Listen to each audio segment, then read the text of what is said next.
Assalamualaikum warahmatullahi wabarakatuh. Hi, my name is Nurmiati. I am a student of State Islamic University, Sunan Gunung Jati Bandung, Faculty of Da'wah and Communication, majoring Da'wah Management. This is my final assignment for my English class. This video about living in another country. Have you enjoyed?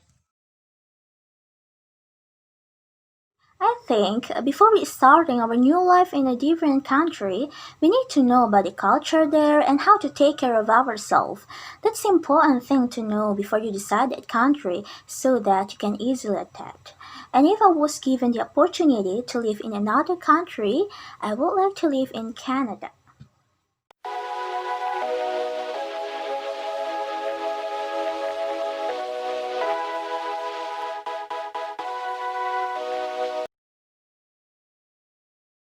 There are several reasons why I choose to live in Canada, is I want to try a new experience of how living abroad is, and the majority of Canadians speak English, so it's more adaptable for me than living in another country that use its own languages.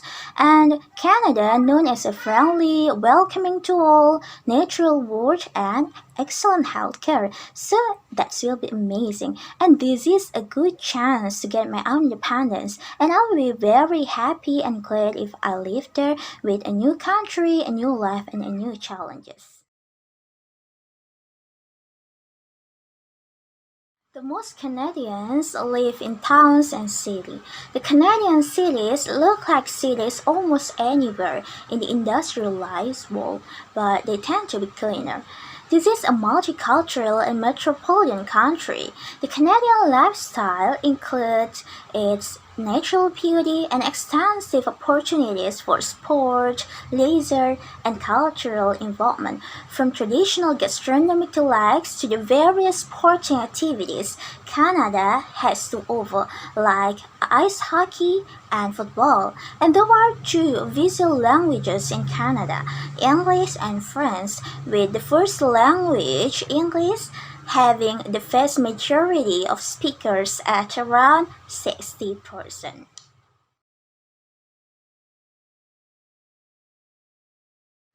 Talking about Muslim in Canada, actually, Canada's Muslim population comes from a wide variety of backgrounds. The number of Muslims in Canada around 3.2%.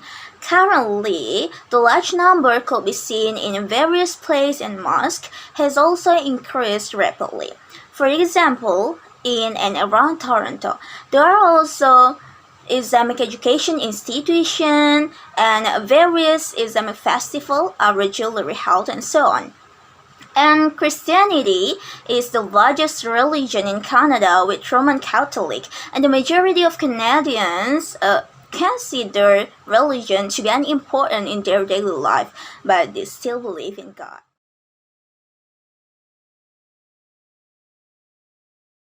The most populous regions of Canada see four distinct seasons a year, like winter, spring, fall, and summer, although the winter lasts longer than summer in most of Canada, and the summers are quite hot, and there are heavy snowfalls in some areas, and in winter, lows of 25 degrees Celsius are not uncommon.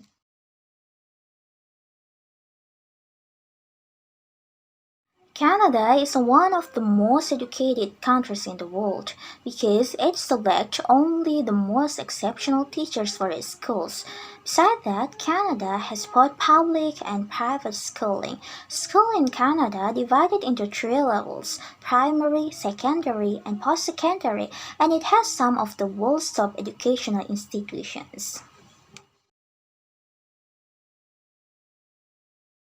There are four principal modes of transportation in Canada: the water, rail, motor carrier, air, and pipeline.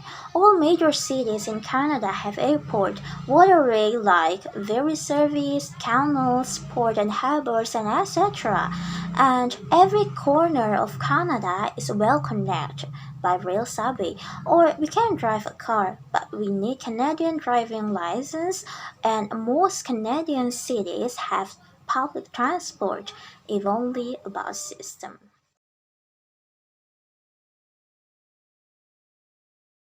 Most Canadians eat three times every day: breakfast, lunch, and dinner. Lunch normally includes something like bread or toast, or maybe yogurt or fruits. And lunch is generally on the go, either a sandwich or soup at around midday, and dinner is often served at 5 or 6 p.m. As a rule, dinner is simple, healthy meal based on local ingredients like fish or beef, and pudding, known as Canada's national dish. The culture of Canada has been primarily influenced by European cultures and tradition of its contingent nationalities, particularly British and French culture. Canada generally has a very open and accepting attitude towards other culture and religion, and they are generally polite, tolerant, and relatively informal. It's not uncommon for people to greet each other by kissing each other cheeks right and left rather than the handshake for popular in rest of the country. Well, that's all for me. Thank you very much for your attention, and wassalamualaikum warahmatullahi wabarakatuh.